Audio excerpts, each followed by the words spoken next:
Bien, muy buenas tardes. ¿Cómo están? Bien bendecidos, ¿verdad? Gloria a Dios. Sean muy bienvenidos todos los que están aquí presentes y también los que nos ven por internet, sean muy bienvenidos. Hoy es un día especial, es un día privilegiado porque nos toca intimar con el Rey de Reyes y Señor de Señores, porque lo que acabamos de tener hace unos momentos ha sido una intimidad con Cristo Jesús, y lo que vamos a tener en estos momentos también es una intimidad con el Señor, porque Él nos quiere dar una serie de consejos a todos los que estamos aquí presentes, y eso es una manera de tener intimidad con alguien, y creo que es un privilegio, ¿no?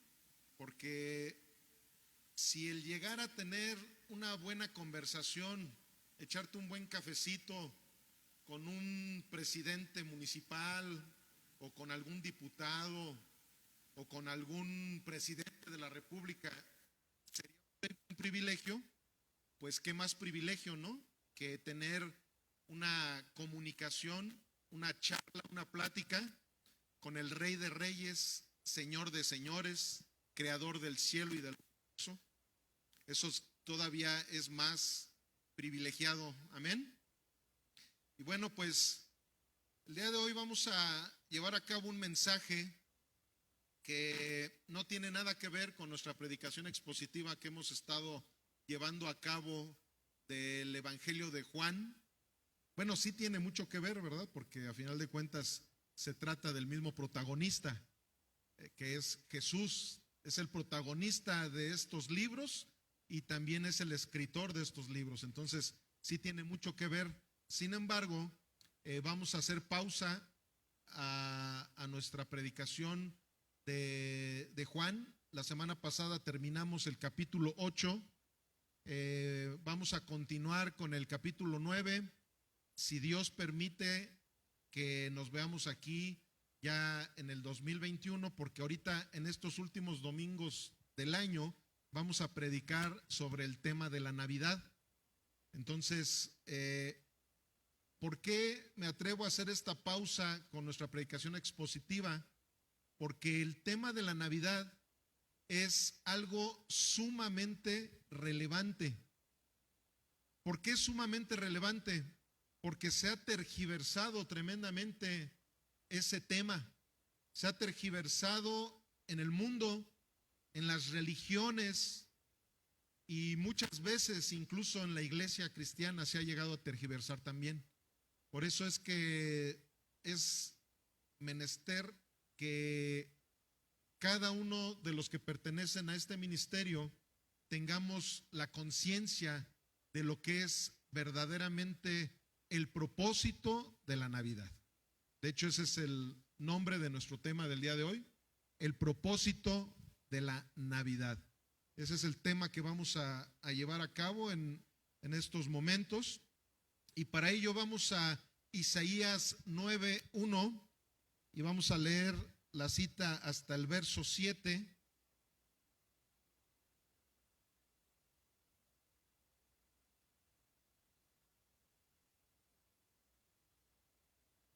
Y dice así la palabra de nuestro Señor: mas no habrá siempre oscuridad para la que está ahora en angustia, tal como la aflicción que le vino en el tiempo que livianamente tocaron la primera vez a la tierra de Zabulón y a la tierra de Neftalí, pues al fin llegará de gloria el camino del mar de aquel lado del Jordán, en Galilea de los gentiles. El pueblo que andaba en tinieblas vio gran luz. Los que moraban en tierra de sombra de muerte, luz resplandeció sobre ellos. Multiplicaste la gente y aumentaste la alegría.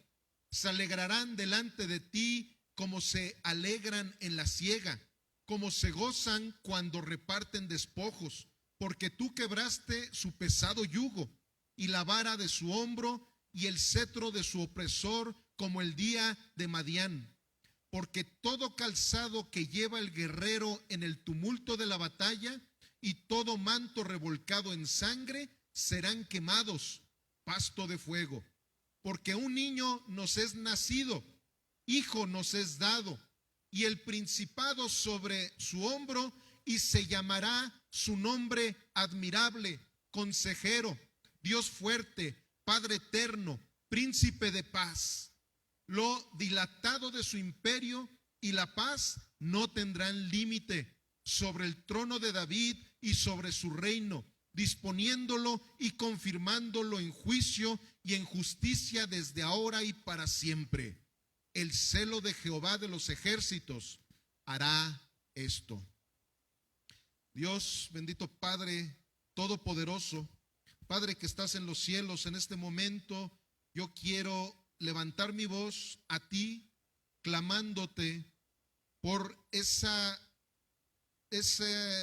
manifestación que tu Espíritu Santo puede traerle a cada uno de todos los participantes de este ministerio y también a un servidor, para que tu mensaje lo podamos tener, Señor, en nuestra conciencia, de una manera, Padre mío, en la cual quede sellado completamente en nuestros corazones y en nuestras mentes. Solamente por medio de tu Espíritu Santo cada uno de nosotros entenderemos las palabras que tú nos quieres hablar, Señor. Por eso es que invocamos ese poder de tu Espíritu Santo, esa autoridad que puede tener sobre nuestras vidas, para que esta predicación, Señor, venga a traer a nosotros convicción, para que venga a traer en nosotros transformación y todo lo necesario, Padre mío, para que te conozcamos cada día más y nos alineemos cada día más a tu voluntad. En el precioso y poderoso nombre de Jesús el Cristo. Amén, amén y amén. Ok, pues esta es una profecía mesiánica en donde Isaías habló aproximadamente 800 años antes de que esto aconteciera. El profeta Isaías, que fue precisamente uno de los profetas mesiánicos, si no es que el más mesiánico de todos los profetas, él estaba hablando de algo que iba a ocurrir precisamente a la nación de Israel.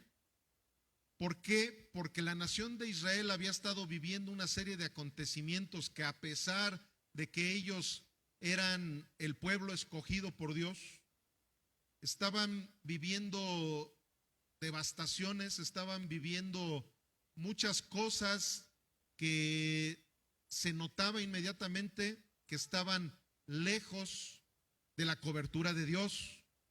¿Por qué? No porque Dios quisiera estar separado de ellos, sino porque el mismo pueblo de Israel había estado haciendo todo lo necesario para estar lejos de Dios. Entonces, algo muy parecido a lo que oramos hace unos momentos en la alabanza. Ahorita el mundo entero está viviendo una pandemia natural. Hay un virus llamado COVID-19, pero espiritualmente hablando, hay un virus más terrible que el COVID-19, y es precisamente el alejamiento que la gente tiene de Dios. Mientras más se están viendo las tribulaciones, la gente, en vez de acercarse más a Dios, se aleja más de Dios. Por ahí hay un dicho, ¿verdad?, que dicen: estás viendo la tempestad y no te hincas. Y desgraciadamente eso es lo que está sucediendo en el mundo entero. El mundo entero está viviendo una pandemia biológica, pero también está viviendo una pandemia espiritual. Esa pandemia tiene una raíz llamada miedo, llamada cobardía. Y la palabra de Dios nos dice claramente que Él no nos ha dado un espíritu de cobardía. Es más, Apocalipsis dice que los cobardes no heredarán. ¿Se le fue el volumen a esto? Ok. Que los cobardes no heredarán el reino de los cielos. Eso es lo que dice la palabra de Dios. Entonces, ¿qué sucede? Que efectivamente lo que estaba aconteciendo también en el pueblo de Israel hace 2800 años aproximadamente, cuando Isaías presenta esta profecía, era algo totalmente inspirador, amados. ¿Por qué? Porque después de que estaban viviendo un alejamiento de Dios, Isaías les empieza a hablar de una cercanía que iban a tener tan tremenda a través de un hijo, un niño que iba a nacer de una virgen, que iba a traer esa manifestación de paz, esa manifestación de amor que tanto necesitaba el mundo entero, no solamente el pueblo de Israel, porque sabemos que en esos momentos la promesa era solamente para el pueblo de Israel. Sin embargo, la simiente de Abraham no se limitaba al pueblo de Israel. La simiente de Abraham, sabemos que tú y yo somos parte de esa simiente. ¿Por qué? Porque ese era precisamente el propósito de que ese niño pudiera llegar hace aproximadamente 2000 años a ese pesebre en el pueblo de Belén. Y eso es precisamente de lo que el Señor nos quiere hablar el día de hoy, amados. El adviento de Jesús no fue en diciembre. O sea, eso toda la gente que ha conocido algo de teología saben que estas fechas de diciembre no coinciden con lo que la Biblia nos dice de el momento en que Jesucristo llegó al mundo. Por principio de cuentas, cuando se ve en la palabra de Dios qué era lo que estaban haciendo los pastores cuando Jesús llegó a la tierra, en esos momentos los pastores estaban haciendo cosas que no tenían nada que ver con el invierno. Hacían cosas que aparentaba, por eso es que algunos dicen, porque nadie sabe la fecha exacta, pero algunos teólogos dicen que pudo haber sido entre el mes de abril y el mes de julio la llegada de Jesús, porque eran los momentos en que los pastores precisamente estaban pastoreando de la manera que lo hacían cuando llegó nuestro Señor Jesús a la tierra. Pero bueno, esto lo estoy diciendo así de una manera rápida porque realmente no nos queremos detener en esos temas que han causado ciertas controversias, pero que son totalmente irrelevantes. ¿Y por qué lo digo con ese énfasis? Desafortunadamente, hasta este tipo de doctrina, muchas veces la iglesia ha entrado en conflicto. Hasta la fecha hay una división dentro de la iglesia cristiana. Creen o celebran más bien la Navidad y los que no celebran la Navidad. Entonces, el grupo que no celebra la Navidad tiene un argumento que aparenta ser muy válido por el hecho de que la Navidad se empezó a celebrar en una fecha que no era la fecha donde Jesús realmente nació y que es una fecha que los paganos usaban para sus tradiciones a sus dioses. El 25 de diciembre se le festejaba al dios del sol. ¿Y qué sucede? Que posteriormente empezaron a coincidir esas fechas de Navidad con las fechas de las tradiciones paganas. Entonces ya por eso algunos, de una manera religiosa, a mi manera de ver las cosas, a mi manera de concebir lo que es realmente la Navidad, bueno, de una manera religiosa empezaron a satanizar la fecha del 25 de diciembre. Pero precisamente ahorita de una manera simple, no simplista, sino simple, vamos a darnos cuenta de que no tiene nada de malo celebrar la Navidad el 25 de diciembre. O sea, no tiene nada de malo y tiene mucho de bueno. ¿Por qué no tiene nada de malo? Porque por principio de cuentas, un verdadero cristiano no es supersticioso. O sea, si yo nací en un día que a lo mejor en ese mismo día nació un ídolo, no por eso yo ya voy a estar maldito por toda la eternidad por haber nacido en ese día. O no porque yo quiera celebrar a mi Señor Jesucristo en un día en donde también se le celebra a un dios pagano, a un dios falso, no por eso ya voy a dejar de estar celebrando al verdadero Dios. ¿Sí me estoy explicando, verdad? Entonces, por eso es que cuando la gente cae en esos religiosismos, a final de cuentas están también cayendo en una superstición, pensando que porque uno quiere hacer esa celebración, que a final de cuentas nosotros cada domingo celebramos a Cristo, ¿verdad? O sea, es precisamente lo que hacemos en cada culto. Por eso es un culto, le estamos dando un culto de adoración a nuestro Señor, estamos celebrándolo a Él. Entonces, ¿qué sucede? Que un cristiano, yo en lo particular digo, yo voy a aprovechar cualquier fecha, cualquier momento para celebrar a mi Señor Jesús. Y si muchas personas en esos momentos están vulnerables porque la tradición los llevó a tener, como le dicen por ahí, el espíritu navideño, bueno, pues ¿qué voy a hacer yo? Aprovechar esa vulnerabilidad que hay en las personas para hablarles de la verdadera Navidad. Y eso es precisamente algo de lo que a partir de hoy y hasta que termine el año vamos a estar hablando, de cuál es el propósito bíblico de la Navidad. Y miren, el término Navidad significa natividad y se refiere al nacimiento de Jesús. En inglés el vocablo equivalente es Christmas, que muchos identifican con la misa de Cristo. Misa quiere decir sacrificio. O sea que algunos identifican eso como el sacrificio a Cristo, ¿no? O sea, es parte de las tradiciones religiosas que llevan a cabo este tipo de nombres, pero lo importante aquí es que entendamos que el significado es natividad, que es nacimiento de Jesús. ¿Cuántos no están contentos porque Jesús nació en esta tierra? Levanten su mano quienes están contentos. Bueno, yo también estoy contento. ¿Por qué?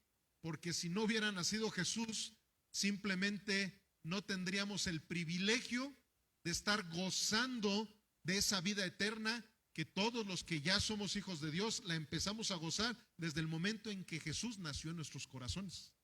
O sea, no es relevante si nació en una fecha o nació en otra fecha. Si hubiera nacido en Belén o si hubiera nacido en Jerusalén o si hubiera nacido en Estados Unidos o hubiera nacido en México, eso no es relevante. Lo que es relevante es que nació, murió y resucitó.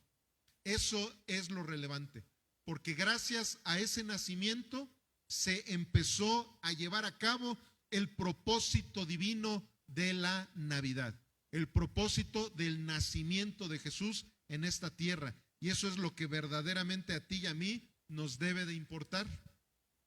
Ahora, el problema no es celebrar Navidad. El problema es hacerlo al estilo del mundo. Eso sí es bien importante que lo entendamos, amados. Algunos evangélicos llegan a satanizar también mucho esa festividad o esa celebración. También no tanto por el hecho de que si nació en ese día o que si las fiestas paganas las hicieron que coincidieran con la Navidad. No, hay veces que muchos dicen, no, es que eso es satánico porque en Navidad, en vez de que se celebre a Jesucristo, se celebra a un panzón vestido de rojo, y a ese panzón vestido de rojo se le celebra con una botella de alcohol, con excesos, con drogas, fiestas que terminan en tragedias y cosas por el estilo. Y la verdad es que no están diciendo ninguna mentira. Tú y yo sabemos que muchas veces esas fechas, en vez de que sean fechas para reflexionar, fechas para verdaderamente entender el propósito de Dios en este mundo, muchas personas las usan muy parecido también a lo de Semana Santa, ¿verdad? Que en vez de que Semana Santa también sea unas fechas de recogimiento, ¿no? La gente empieza a viajar y a hacer una serie de cosas que van totalmente en contra de lo que es una vida piadosa. ¿Por qué? Porque muchas veces en esos viajes simplemente derrochan cantidades de dinero que no las deberían de derrochar, empiezan a consumir una serie de vicios, empiezan a vivir de una manera desenfrenada que no tiene nada que ver con la Semana Santa bíblica. Entonces lo mismo pasa con la Navidad. En la Navidad, desgraciadamente, hay muchas personas que por eso es que se le llama la cuesta de enero, ¿verdad? Que esa cuesta de enero no termina nada más en enero, hay veces que hasta se prolonga más. ¿Por qué? Porque la gente empieza a gastar dinero desmedidamente, porque ya se les ha convertido también en una tradición el decir es que el aguinaldo es para derrocharlo, diciembre es para gastar hasta lo que no, y luego más con eso, ¿verdad? De que antes de que llegue diciembre te dan esas fechas prenavideñas llamadas el Buen Fin, y la gente empieza a hacer una gastadera y al ratito ya no tienen una buena economía gracias a que han querido meterse a toda esa corriente del mundo que los lleva a estar malgastando el dinero, a estarse ensuciando con esas parrandas. Entonces, ahí yo estoy totalmente de acuerdo con esas personas que dicen que la Navidad, la verdad, no tiene nada que ver con Dios. Cuando tú llevas a cabo un festejo navideño alineado a la corriente de este mundo, déjame decirte que efectivamente tú no estás celebrando a Jesús, tú no estás celebrando el nacimiento de Jesús, tú estás celebrando todos los gustos que este mundo te ha querido ofrecer para tu perdición y para tu condenación también. ¿Estamos aquí? Ok. Pero ¿qué sucede en la nación de Israel antes de que Cristo llegara? O antes del advenimiento, como se le dice en algunas tradiciones. El advenimiento precisamente es la llegada de Jesús. De hecho, el primer advenimiento fue ese, ¿verdad? Que precisamente el 25 de diciembre se estará celebrando, que ocurrió hace 2020 años, el advenimiento de Jesús, el primer advenimiento. El segundo advenimiento, ¿cuál va a ser? Pues esa segunda venida de nuestro Señor Jesús, que todos los que somos hijos de Dios es lo que más estamos esperando, porque va a ser el regreso de nuestro papá para que ya se abra ese milenio en donde nuestro Señor Jesús ya ahora sí va a gobernar como un león, el león de la tribu de Judá, esta tierra que está tan contaminada y tan caída. Entonces, el primer advenimiento de nuestro Señor Jesús, cuando Él todavía no había llegado a la tierra, precisamente como les comentaba hace algunos momentos, el pueblo de Israel estaba viviendo una situación desenfrenada en todos los ámbitos. En una situación espiritual, ellos tenían graves problemas religiosos.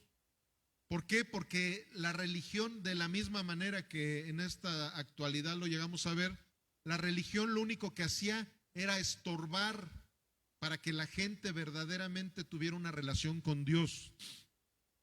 Políticamente hablando, sabiendo que el pueblo de Israel siempre ha tenido una política teocrática, políticamente hablando estaban devastados completamente.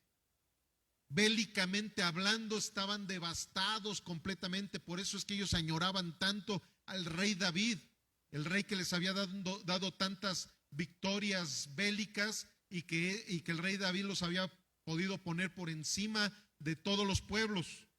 Pero no, ahora ¿qué sucedía? Cualquiera hacía lo que quería con el pueblo de Israel. Cualquiera se levantaba en contra de Israel y los llevaban a esclavitud. ¿Y todo por qué? Porque Dios lo permitía. El mismo Dios, Él permitía que ellos llegaran a ser esclavos de Babilonia, esclavos de Egipto. ¿Por qué? Por la desobediencia, por esa situación de separación que tenían para con Dios. Ellos desobedecían en todo a nuestro Señor. Y entonces esa desobediencia los llevaba a tener una separación total. Por eso es que era indispensable un Mesías. El ser humano nunca va a tener la oportunidad de relacionarse directamente con Dios. No podemos, por esa naturaleza caída que nosotros tenemos. Es precisamente como si una persona que no gana ni 5,000 pesos mensuales y de repente se atreve a cometer un delito en donde la fianza le cuesta 5 millones de pesos, ¿saben cuándo va a poder salir esa persona de la cárcel? Nunca. A menos que llegue, ¿verdad?, un compadre, ¿verdad?, o un familiar, un amigo, un primo, algún hermano que llegue con esa cantidad de dinero y pague su fianza. Él, por sus propios méritos, nunca hubiera podido salir de la cárcel. Sin embargo, si llega alguien a interceder por él, que esa persona sí tenga la capacidad económica de poder pagar esa cantidad, ¿qué va a suceder? Que va a salir libre esa persona. Eso es lo mismo que necesitaba el pueblo de Israel, el pueblo de México, el pueblo de Brasil, el pueblo de China, de Estados Unidos, todo el mundo entero. Eso era lo que se necesitaba, que llegara un Mesías, que llegara alguien que sí tuviera la moneda para pagar la libertad de esa esclavitud en la cual se encontraba el mundo entero. Por eso es que era un gozo tremendo el estar esperando al Mesías. Pero bueno, ¿qué sucedía en la nación de Israel después de que Cristo llegara? Y para ello vamos a Lucas 2:1 en adelante. Acompáñenme a Lucas 2:1.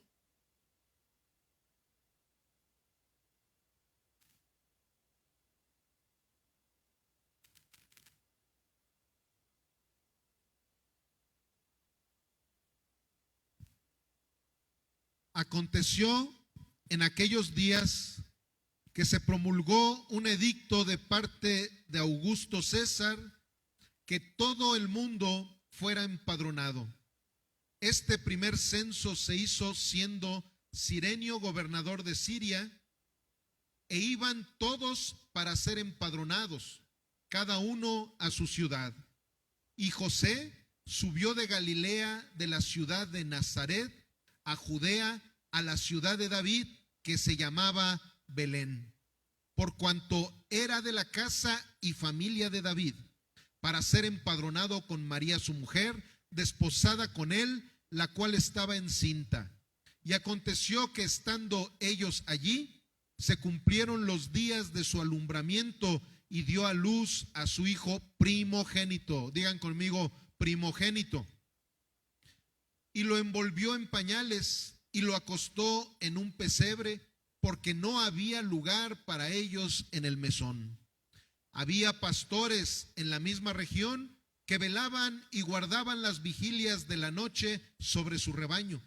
Y he aquí, se les presentó un ángel del Señor, y la gloria del Señor los rodeó de resplandor, y tuvieron gran temor.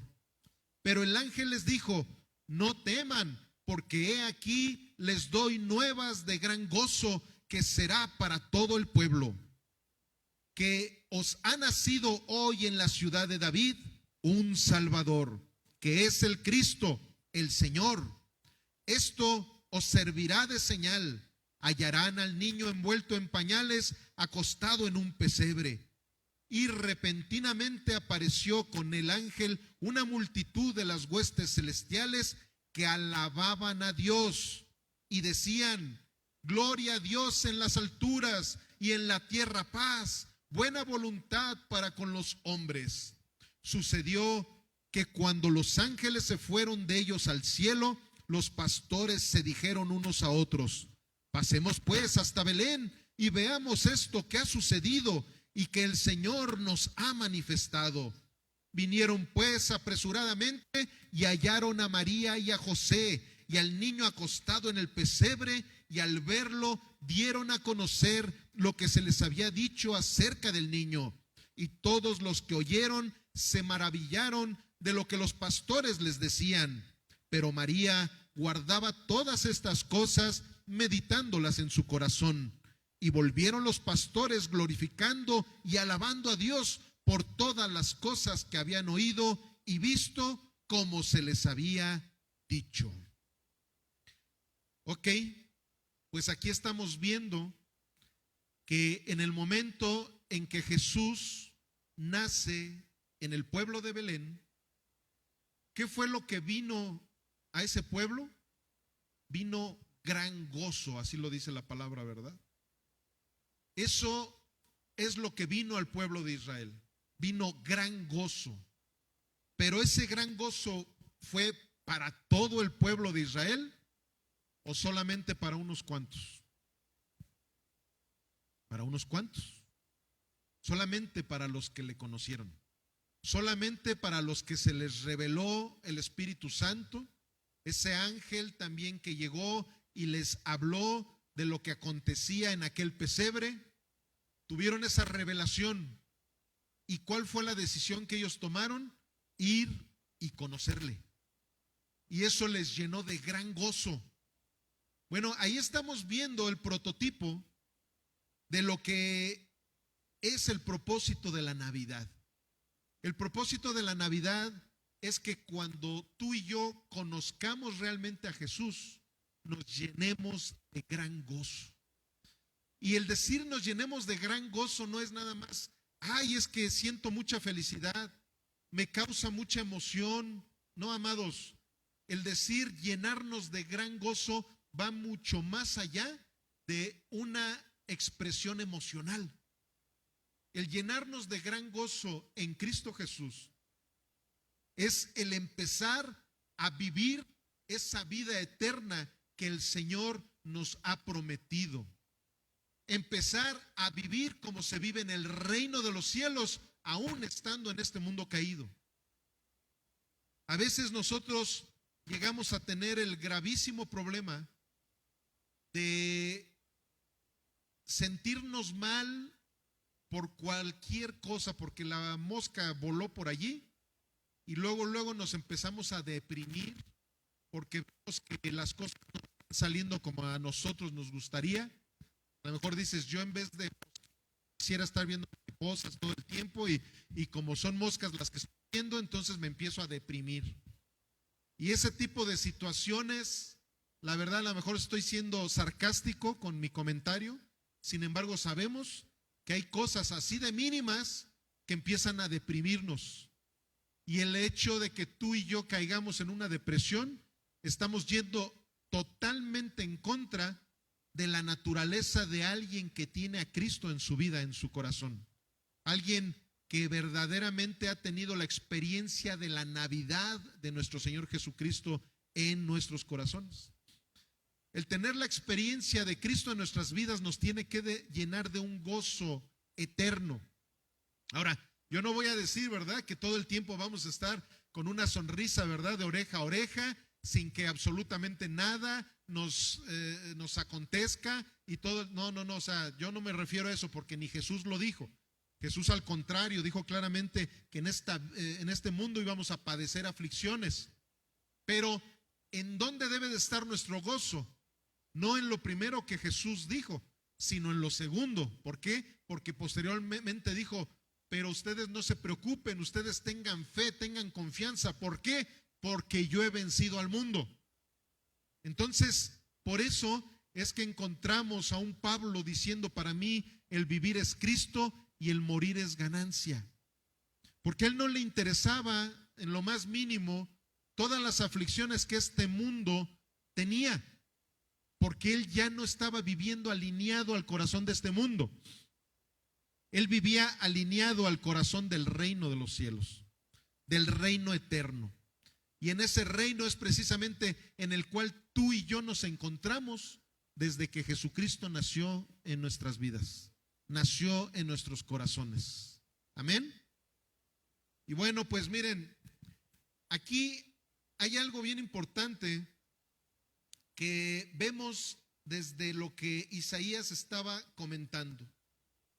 En aquel lugar del que Isaías comenta, de esa región israelita, en donde había oscuridad y había aflicción. Y luego, ¿qué dice? Que el pueblo en su profecía que él estaba observando, que él estaba teniendo en revelación, observaba que de esas tinieblas iba a venir una gran luz. Y eso es precisamente parte de todo lo que hemos estado predicando en las semanas pasadas. La gente, por naturaleza adámica, hemos venido a este mundo en obscuridad. La naturaleza de cualquier ser humano que ha pisado esta tierra ha sido las tinieblas. Pero cuando Jesús viene a tu vida, es en el momento en que esas tinieblas desaparecen completamente. Y esas tinieblas se convierten en luz. Entonces, ¿qué pasa, amados? Que si tú y yo hemos tenido ese privilegio de conocer la verdadera Navidad, es para que ya no estemos caminando en la oscuridad. Es para que ahora tú y yo no nos estemos tropezando en la oscuridad. Es para que tú y yo estemos caminando en la luz y que también estemos llevando esa luz a todas esas tinieblas en las cuales nos rodean. Tú y yo necesitamos vivir la Navidad de esa manera. Vivir la Navidad es estar llevando el evangelio a cada lugar, a cada familia, a cada persona, porque tú y yo también somos luz. Así es como lo dijo Jesús, que tú y yo somos luz y somos la sal de esta tierra. Entonces, ¿qué pasa? Que el propósito que Dios tuvo con haber nacido físicamente, humanamente, en este mundo, fue con el propósito de darnos a conocer esa vida piadosa que Jesucristo mostró claramente a través de sus obras, a través de su sacrificio, a través de sus enseñanzas. Y como él mismo lo dijo, aprendan de mí, que soy manso y humilde de corazón. Por eso es que nació en un pesebre. Él pudo haber nacido en Roma, si él hubiera querido, que en esos momentos era el imperio más poderoso del mundo entero. Él pudo haber nacido a lo mejor en Jerusalén, no en el imperio más poderoso, pero sí en la ciudad más poderosa del pueblo escogido. Es más, pudo haber nacido de donde eran sus padres, de Nazaret. Sin embargo, no nació ni siquiera en Nazaret, que era un pueblo más grande que el de Belén. Él fue a nacer en uno de los pueblitos más pequeños de la nación de Israel. Y no fue a nacer en uno de los mejores hoteles, ¿verdad? De allí de Belén. No, fue a nacer en un pesebre.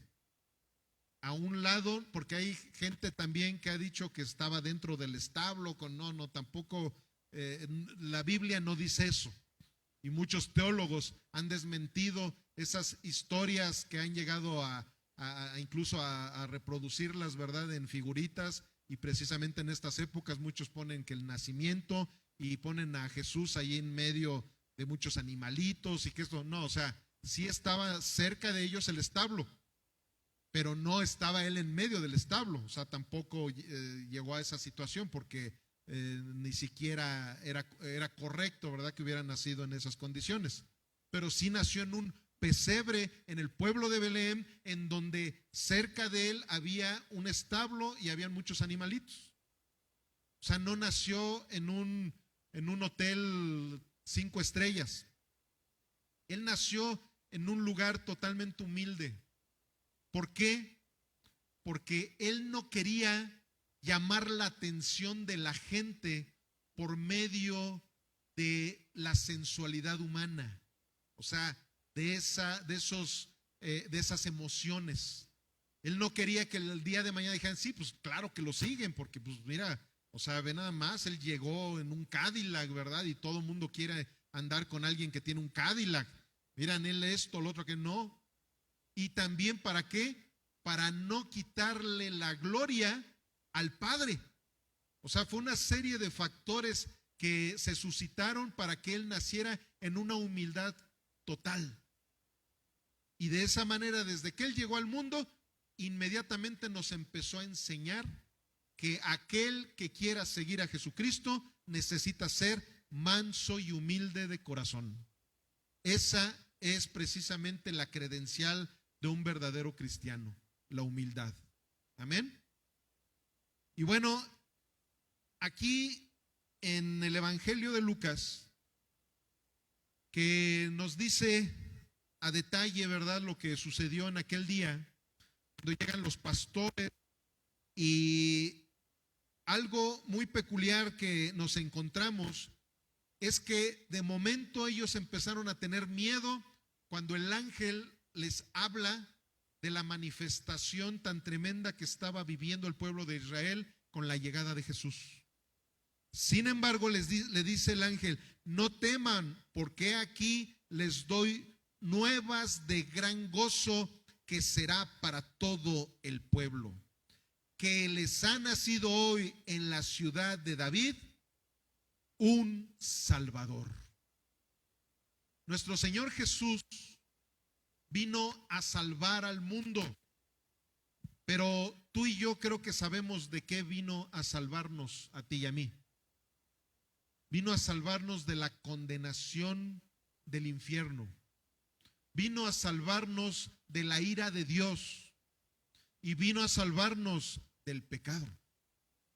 No vino a salvarnos del COVID, no vino a salvarnos de la lepra, no vino a salvarnos de la pobreza. ¿Y por qué les digo esto, amados? Porque, como hace un ratito les dije, hay unos virus espirituales más terribles que el COVID-19. Mucha gente se ha alejado de Dios por medio de sus falsas doctrinas. La doctrina de nuestro Señor Jesucristo no tiene nada que ver con un mensaje triunfalista. Por eso incluso muchas personas ahorita están apostatando de la fe, porque no se les había presentado al Dios de la Biblia. Se les había presentado a un Dios que ese Dios no iba a permitir que tuvieran una enfermedad, que ese Dios no iba a permitir que cayeran en una crisis, que ese Dios no iba... No, amados, eso no es lo que nos dice la Biblia. Nosotros tenemos un Dios que Él mismo manifestó, siendo hombre, una serie de problemas, una serie de sufrimientos. A Él mismo lo vimos, cómo lo tasajearon horriblemente. Vimos cómo lo crucificaron, lo vituperaron. Vimos cómo él mismo dijo: yo no tengo en dónde recostar mi cabeza. O sea, como diciendo, yo no tengo una casa para vivir. No, amados, Él siendo rico se hizo pobre. Entonces, no tiene nada que ver ese evangelio que ha llevado a la gente a no conocer al verdadero Dios. Han conocido a un Dios que te promete cosas que nunca te va a poder cumplir. O sea, ¿cómo yo voy a predicar a un Dios que te dice: tú por ser cristiano no puedes ser pobre, tú por ser cristiano no puedes estar enfermo? Y al ratito, oh sorpresa, pues ya el cristiano fulanito de tal también cayó en enfermedad. Ya el cristiano fulanito de tal, la empresa que tenía quebró. ¿Y qué sucede? Que ahora se encuentra en una crisis económica. No, amados, como lo dije hace algunas semanas, la fe bíblica no es esa que te promete que no vas a tener padecimientos en esta tierra. La fe bíblica es la que te promete una serie de cosas que las vas a gozar, pero para vida eterna, no para este mundo. ¿Por qué? Porque Dios no te puede prometer algo que el día de mañana lo vas a perder. Todas las cosas de este mundo se pierden, son corrompibles. En cualquier momento tú puedes tener una casa, tú puedes tener un vehículo, puedes tener una empresa, puedes tener mucha salud, puedes tener felicidad, y de repente esa felicidad desaparece. De repente la empresa desaparece, el vehículo tan bonito que compraste también desaparece, las amistades desaparecen, la lealtad de tus amigos desaparecen. Dios no te va a prometer algo que puede desaparecer de tu vida. Sin embargo, Él nos promete vida eterna. Él nos promete salvación. Él nos promete la libertad de esa esclavitud en la cual tú y yo vivíamos antes de estar en Cristo Jesús. Amén. Vamos a 1 Corintios 15, 24.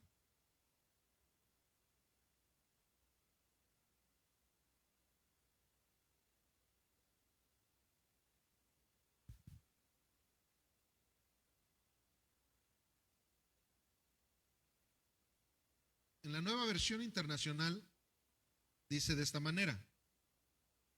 1 Corintios 15, 24 al 28 dice así: entonces vendrá el fin cuando Él entregue el reino a Dios el Padre, luego de destruir todo dominio, autoridad y poder, porque es necesario que Cristo reine hasta poner a todos sus enemigos debajo de sus pies.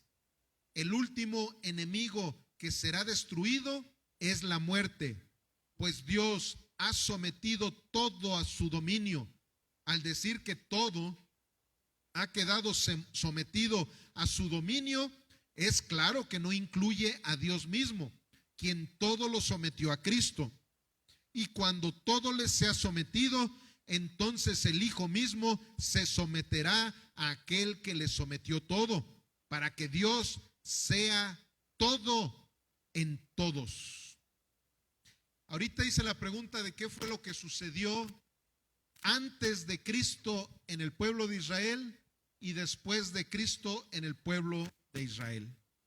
Pero ahora la pregunta es, ¿qué sucede en la vida de una persona antes de que Cristo gobierne su corazón? ¿Y qué sucede en la vida de una persona después de que Cristo gobierne su corazón?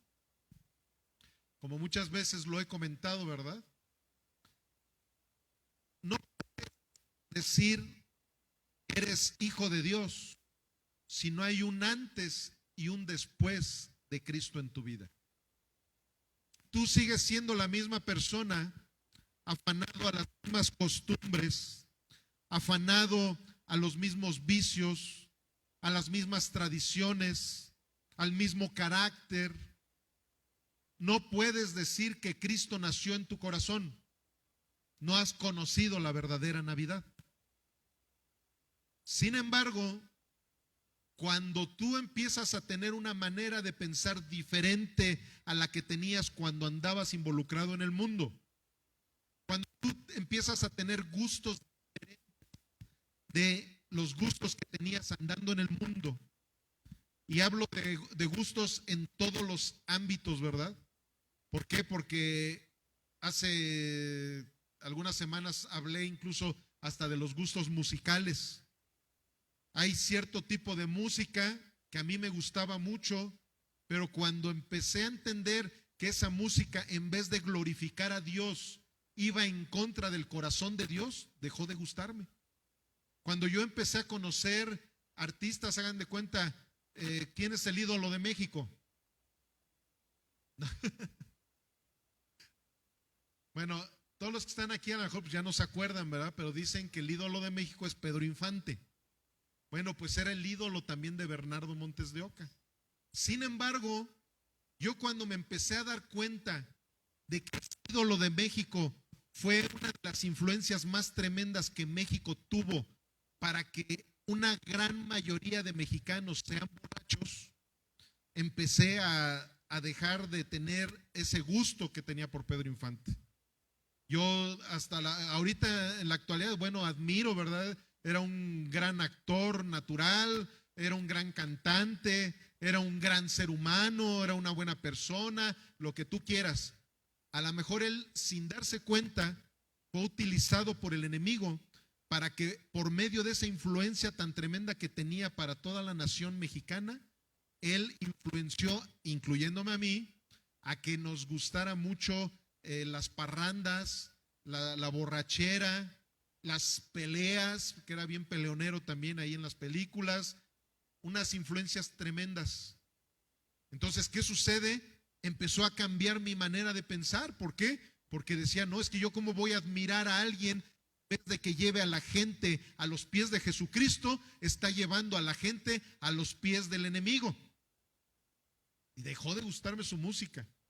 Dejó ya dejé de tener esa situación, ¿verdad? Ay, que y lo admiro, yo quiero ser como él, yo quiero esto. No, yo le doy gracias a Dios que algunas de las cosas que yo imitaba de él, también las empecé a imitar porque Jesucristo las hacía. Era carpintero, eso era una de las cosas que yo imitaba de Pedro Infante, me gustaba lo de la carpintería, empecé la carpintería. Me gusta hacer ejercicio, empecé en el fisicoculturismo, esto, lo otro, aquello. Y Jesús, aunque lo pintan de una manera muy diferente, pero Jesús también estaba bien fuertote. ¿Por qué? Porque era carpintero de aquel entonces. Un carpintero de aquel entonces no podía estar delgadito como lo pintan ahí en las cruces estas, ¿verdad? Religiosas. Pero bueno, ¿qué sucede? Tiene que cambiar nuestra manera de vivir, nuestra manera de pensar, nuestra manera de sentir. Eso es lo que pasa cuando Cristo viene a nuestras vidas, amados. Aquí estamos viendo algo que dice Primera de Corintios, que nuestro Señor Jesús, Él vino a poner bajo sus pies a todos sus enemigos, incluyendo a la muerte. Él vino a vencer a la muerte. ¿Qué fue lo que Adán y Eva le heredó al mundo? Precisamente la muerte. ¿Por medio de qué? Del pecado. Porque la paga del pecado es muerte. Sin embargo, el nacimiento de Jesús, la Navidad, tuvo ese propósito, que viniera a rescatarnos de la paga del pecado y ahora nos da vida eterna. O sea, vean nada más qué maravillosa es la verdadera Navidad. La verdadera Navidad no tiene nada que ver con esos festejos mundanos en donde vas y por querer quedar bien con el compadre con el cual vas a pasar la Navidad, o para que los regalitos y que el intercambio, al rato ya cuando te das cuenta la tarjeta de crédito ya la tienes hasta el full. Gracias a Dios que yo ya ni uso tarjeta de crédito. ¿Por qué? Porque eso es lo que el mundo te ha enseñado. A muchos les gusta la Navidad, les voy a decir por qué. Porque tus recuerdos te llevan a esa satisfacción que normalmente la Navidad te daba.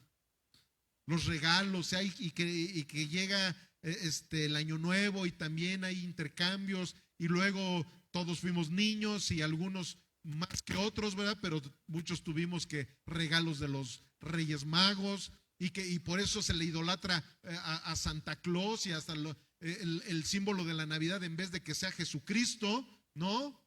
Es Santa Claus. ¿Por qué algunos no quieren celebrar la Navidad y también le empiezan a achacar mucho a lo del árbol de Navidad? Porque el árbol de Navidad era un ídolo allá en Alemania. El árbol de Navidad, no crean que era un simple adorno navideño, como algunos lo llegamos a usar. Yo en lo personal, si llego a poner árbol de Navidad, es un adorno navideño, pero no tiene nada que ver con mi corazón. Pero ¿qué creen? Que algunos, aunque no lo vean de una manera espiritual, pero sí se convierte en un ídolo, porque gastan una cantidad de dinero empezando por comprar el árbol. Te dan carísimos los árboles de Navidad, sobre todo mientras más modernos sean. Y empiezas a invertirle, y que ahora que las lucecitas fulanitas, y que ahora voy a adornar aquí y acá, y ya se convierte también en un ídolo, porque gastas una cantidad de dinero en una cosa que vas a usar a lo mucho un mes, y ya en enero dices, ay, en la torre, pues todo lo que me gasté en la Navidad, me gasté en esto y me gasté en lo otro, me gasté en aquello. Entonces, si te pones a ver las cosas de esa manera, no tiene nada que ver la verdadera Navidad con toda esa forma de vivir vanamente en esos meses. Entonces, amados, aquí estamos encontrándonos con unos pasajes de la Biblia en donde nos muestra de qué manera es como tú y yo debemos de gozar la verdadera Navidad. Cada uno de nosotros sabemos muy bien que en estas fechas la gente se reúne,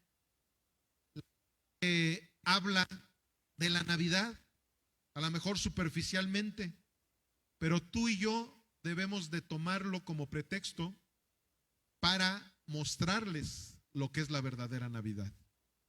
Yo por eso quise empezar a hablar de estos temas desde estas fechas, porque se aproximan todos esos festines.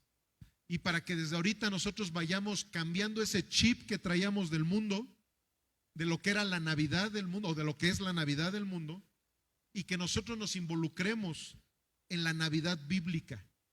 Que nosotros entendamos que estos son momentos en donde nosotros tenemos el privilegio, la oportunidad de evangelizar a la gente, de darles a conocer, no de un Santa Claus o no de un niñito Dios. ¿Por qué? Porque no es un niñito, o sea, creció, murió y resucitó, y ahorita es el Rey de Reyes, es un señorón, es el Señor de señores.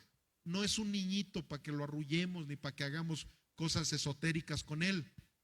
No, amados, Todopoderoso nos dio la oportunidad de conocerlo de alguna manera, y si tú y yo lo conocimos, de gracia necesitamos dar lo que de gracia hemos recibido. Entonces, eso es lo que debemos de hacer, y ya con esto estamos terminando. El concepto bíblico de la Navidad es salvación de la condenación, libertad del pecado, desapego a este mundo efímero, preparación para la vida eterna. Y el decir preparación para la vida eterna conlleva a muchos factores, amados. Miren, últimamente, como lo hemos visto, con todas estas situaciones que ha acontecido en el mundo y en nuestra ciudad, la muerte cada vez se ve más latente. La muerte nunca la habíamos visto tan cerca. No sé ustedes, pero con todas las personas que he platicado de estos temas, nunca se había visto tan cerca.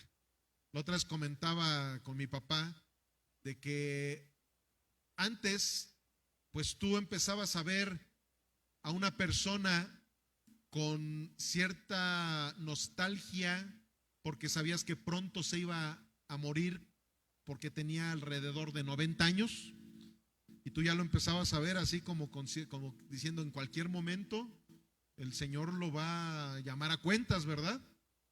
Pues hagan de cuenta que ahorita, pasando de los 30 años, ya cualquiera, hagan de cuenta como si tuviéramos 90, de que sabemos que ya sea por la delincuencia, ya sea por las enfermedades, y no porque no digo nada más el COVID, hay muchas más enfermedades y que seguirán habiendo muchas más enfermedades.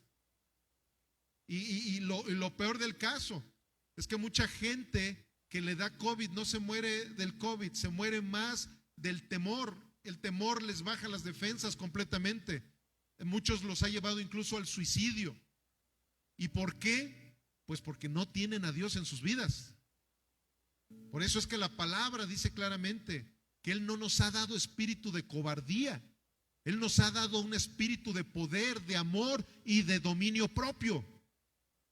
En eso es en lo que nosotros debemos de vivir.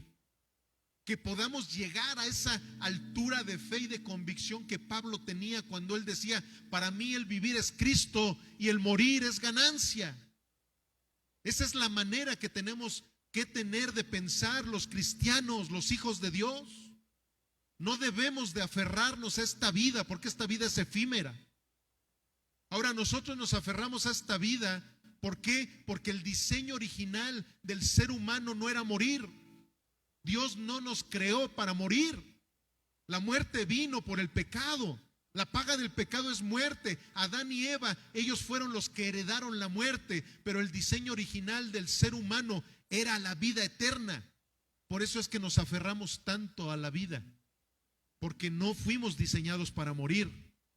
Pero si tú y yo tenemos el privilegio de tener la verdadera Navidad de nuestras vidas, que es Cristo Jesús, ahora tú y yo ya no vamos a tener el padecimiento de la muerte. Ahora tenemos vida eterna en Cristo Jesús. El hecho de que nuestro cuerpo llegara a dejar de tener respiración en este mundo no nos va a llevar a la muerte. El cuerpo va a dormir y tu alma se va eternamente a gozarse con el Señor Jesucristo. Esa es la promesa que el Señor nos da. La promesa que el Señor nos da no es para que la gocemos en este mundo. En este mundo no tenemos por qué aferrarnos al gozo. Sin embargo, sí nos podemos aferrar al gozo que el Señor nos ha prometido, un gozo eterno, un gozo en el reino de los cielos. Si Jesucristo ha nacido en tu corazón, tu vida ha muerto para el mundo y tu alma ha resucitado para el reino de los cielos. Eso es lo que nos promete la Navidad a un verdadero creyente. Hemos muerto para el mundo, pero hemos resucitado en Cristo Jesús para vida eterna. Eso es precisamente lo que representa la Navidad en un verdadero hijo de Dios. La vida, la muerte y la resurrección en Cristo. Eso es lo que nos promete la Navidad en Cristo Jesús. Amén. Vamos a ponernos sobre nuestros pies. Señor, muchas gracias, bendito Padre, porque el día de hoy nos has hablado nuevamente a nuestras vidas, a nuestros corazones. Has movido muchas de las estructuras que hemos tenido durante años y tú te has glorificado en cada uno. Muchas gracias te doy, Padre eterno, porque en ti estamos totalmente complacidos, Señor, porque en ti estamos gozosos, Dios, sabiendo que tenemos esperanza, sabiendo, Padre mío, que todos aquellos que nos alineemos completamente a tu voluntad, tendremos esa verdadera vida eterna, ese verdadero nacimiento de nuestro Señor Jesucristo en nuestros corazones. Ayúdanos, Señor, a vivir como nos conviene. Ayúdanos a vivir conforme a tu voluntad, conforme a tus propósitos, y también ayúdanos, Dios, a dar el mensaje de salvación a toda la gente que nos rodea, Padre, porque esa es la gran comisión. Eso es la tarea que nos has dejado, Padre mío, para poner nuestro granito de arena en el reino de los cielos. En tus manos ponemos nuestras vidas, en tus manos ponemos nuestra ciudad, nuestro país, nuestras familias. En tus manos, Cristo Jesús. Amén y amén. Gloria al Rey. Vamos a darle un fuerte aplauso a nuestro Señor Jesús.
Aleluya, el Rey de Reyes, nuestro Señor, que vive